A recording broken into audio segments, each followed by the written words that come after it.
When a person trains to become a pilot, he or she is taught a lot of theories and is shown a lot of scenarios on what to do when an emergency presents itself, all to ensure that the safety of the aircraft and the passengers is kept.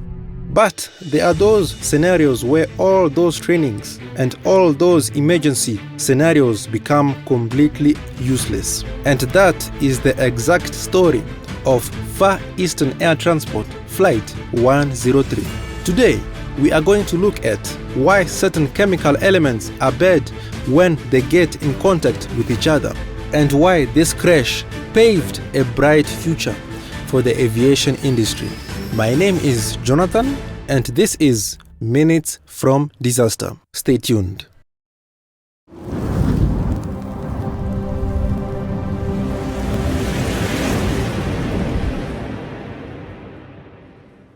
Yeah, so according to YouTube, 63 of my viewers are not subscribed. So yeah, please subscribe. Come on.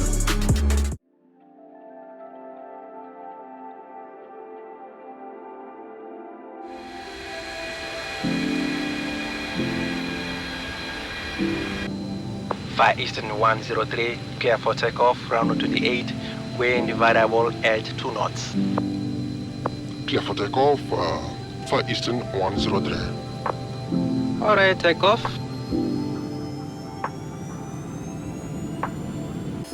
Saturday, 22nd of August, 1981. V1. Rotate. At 9:55 local time, Far Eastern Air Transport Flight 103 takes off at Taiwan's Songshan Airport. Far Eastern Air Transport Flight 103 is a domestic scheduled passenger flight that goes from Songshan Airport, located in Taipei City, north of Taiwan, to Kusing City, south of Taiwan. The plane doing this flight is a Boeing 737-200, a reliable and safe little plane that goes and does the job perfectly. The plane is 12 years old. On board the 737 are 104 passengers and 4 flight attendants. In the cockpit are 2 pilots, both male. Unfortunately, we are not given any more information on them apart from that. The takeoff is uneventful, and so 13 minutes later, the plane is at 20,000 feet, climbing to its cruising altitude of 25,000 feet. 2,000 feet to go. Yeah. What's that? Pressurization. Again? It seems we are losing pressurization. In simple terms, pressurization is a system of air that keeps ground level pressure inside the plane. As a plane climbs higher and higher, the pressure outside of the plane drops. Humans are not used to low pressure, so the pressurization system is there to make sure that no matter how high the plane climbs, the pressure in the plane will remain the same as the one on the ground. So having a pressurization failure is not a good thing. But pilots have been trained on how to handle it. For now, I think we should descend. Yeah. Alright. Tell them that we're going to... What was that? It's just not responding. We have a power. I have no controls. Come down. Come down. Lord have mercy. Oh my God.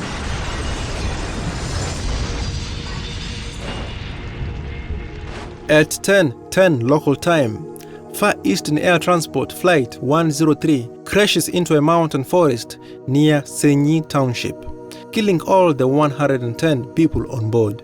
Firefighters quickly respond to the scene, but they are alerted to something strange.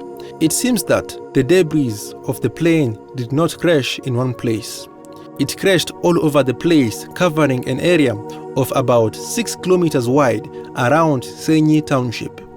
The nose section landed in a mountain forest near Senyi Township, and the other debris landed around Yuanli and Tongxiao Townships territories, devastating the nation of Taiwan.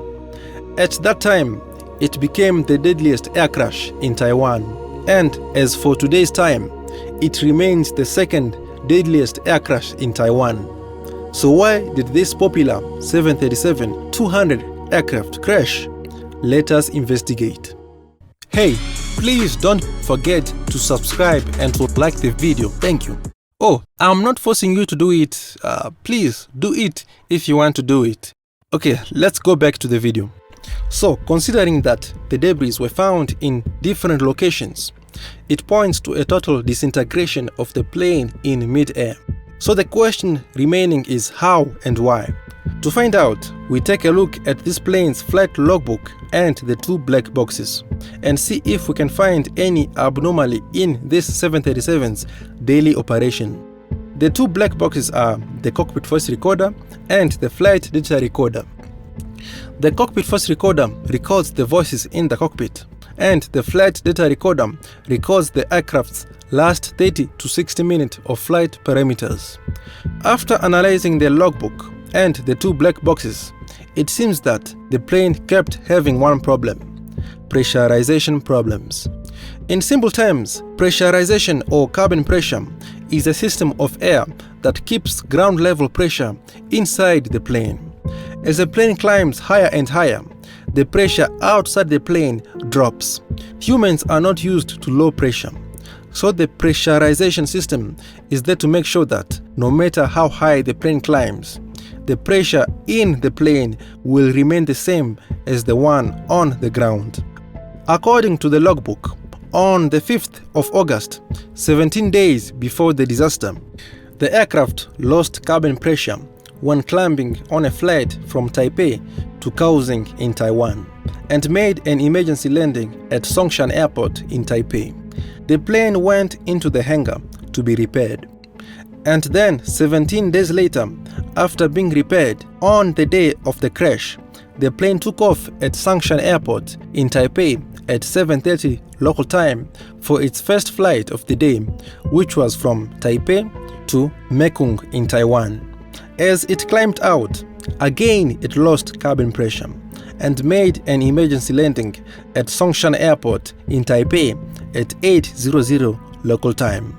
That flight was cancelled and technicians came to try and make a quick fix, which it seems they did, because 1 hour and 55 minutes later, at 9:55 local time, the plane took off at Songshan Airport for its doomed flight. The logbook entries end here, but we believe that as the plane was climbing, once again cabin pressure was lost, according to the cockpit voice recorder. And this time, it seems like luck had run out. The cabin pressure was likely followed by an explosive decompression, which was followed by the plane disintegrating in mid-air. So what was causing the loss of pressurization? To know, let us see how the aircraft was maintained. Produced in 1969, the plane first flew for United Airlines in America and worked for 7 years until it was sold to Far Eastern Air Transport in 1976.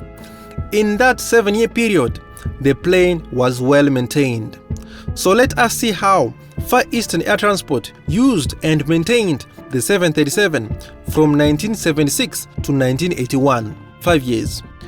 When the plane arrived in Taiwan, it began doing domestic flights, mostly hopping from the small islands to the main island. Over its 5-year use, the plane was maintained regularly, following standard guidelines at that time. So where did cabin pressure loss come from? First of all, let's learn how a plane can lose cabin pressure. It can be lost thanks to 1. A failure of the outflow valves, 2. Air conditioning problems, and 3. Structural failure.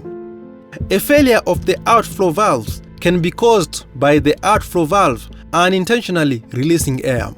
The outflow valves are valves that release air from the cabin and cargo bay to the outside to regulate and to refresh the air inside the cabin.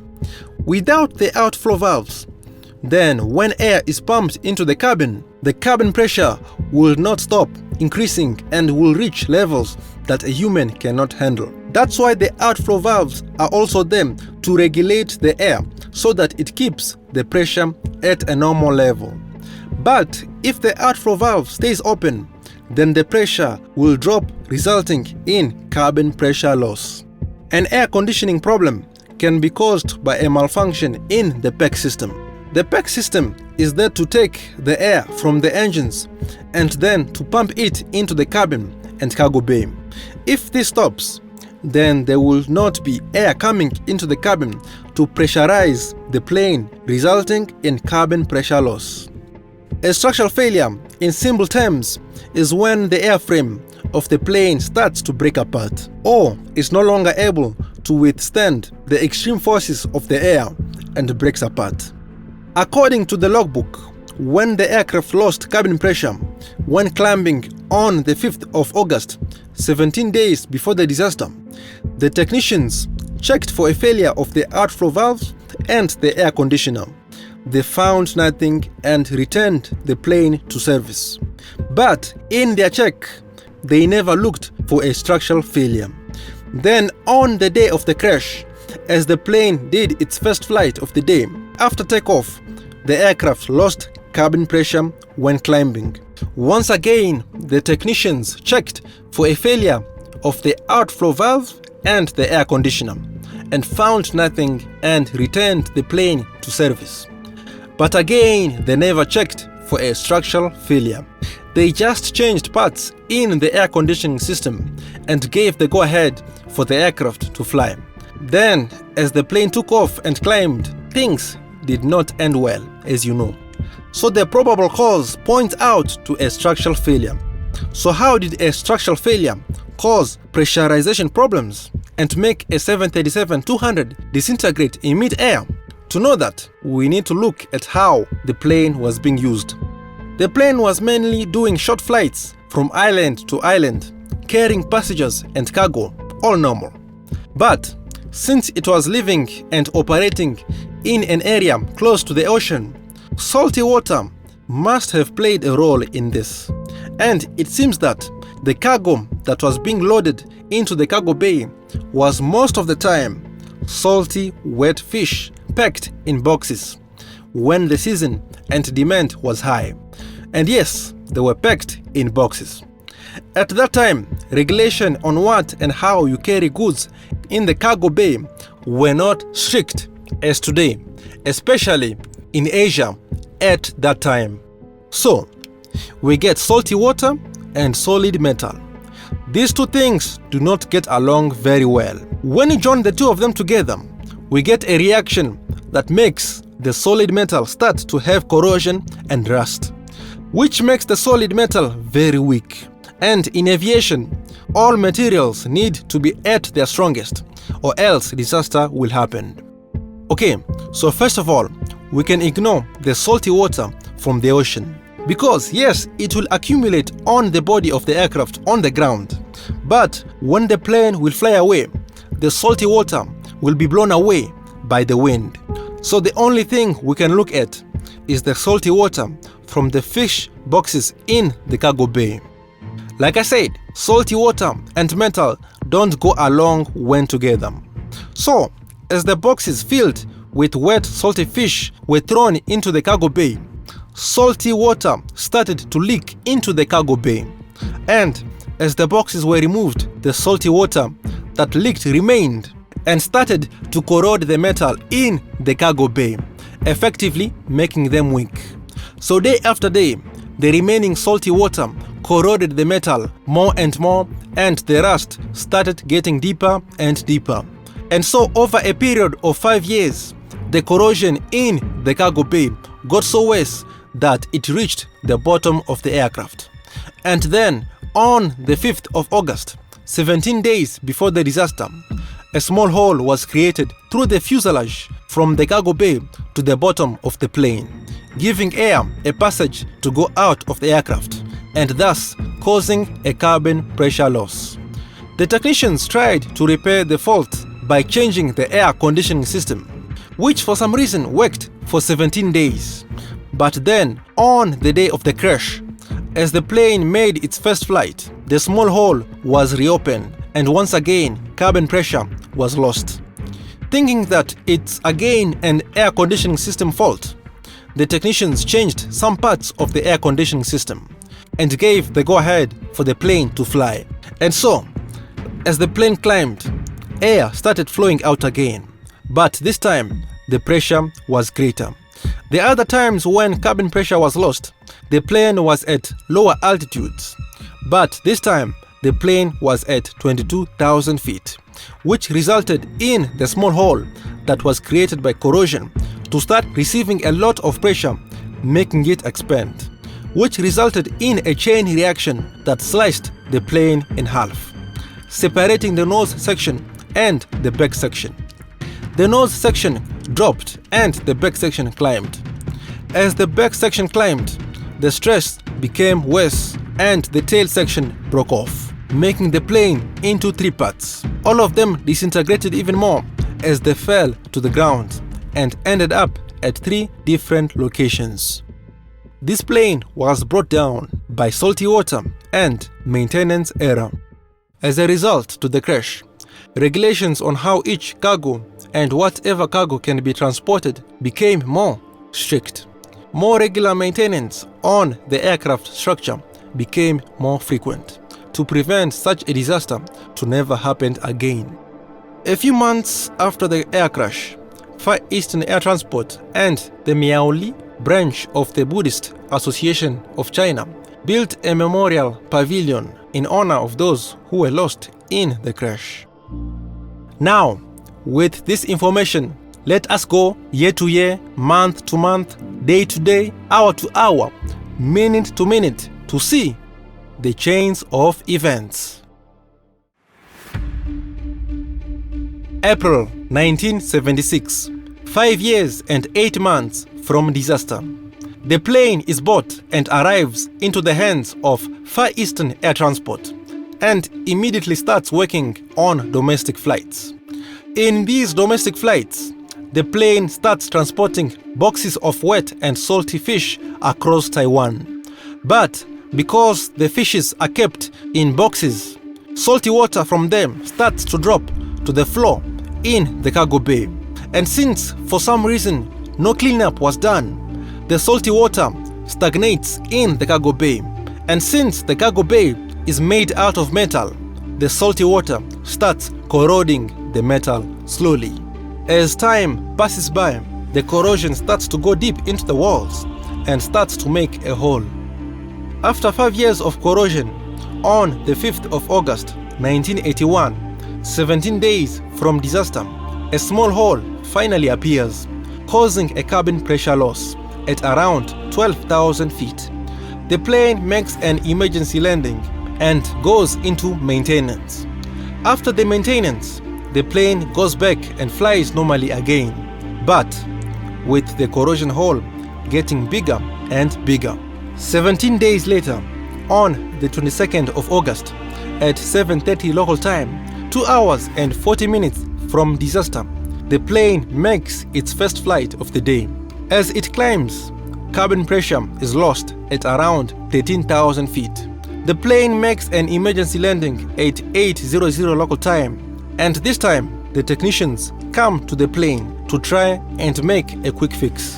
They do just that and allow the plane to fly again. And so 1 hour and 55 minutes later, at 9:55 local time, 15 minutes from disaster, the plane takes off again. But this time the plane climbs normally and reaches an altitude of 22,000 feet.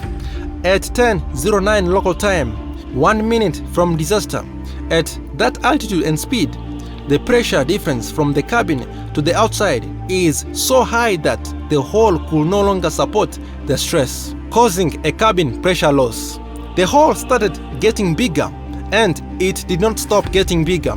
It continued to grow until it started a chain reaction that slashed the plane into 2 parts, separating the nose section from the back section. The back section climbed a little bit, but then it split into 2 parts, making the separation a total of 3 parts. They all fell to the ground, disintegrating in mid-air, and they all crashed at different locations, killing everyone on board. You have to know that at the time of the crash, maintenance of planes was not highly regulated, especially in Asia. But after this crash, maintenance of aircraft structure became a priority in Taiwan and the rest of Asia and the world. May the lost souls rest in peace. Hey there, thanks for watching this video.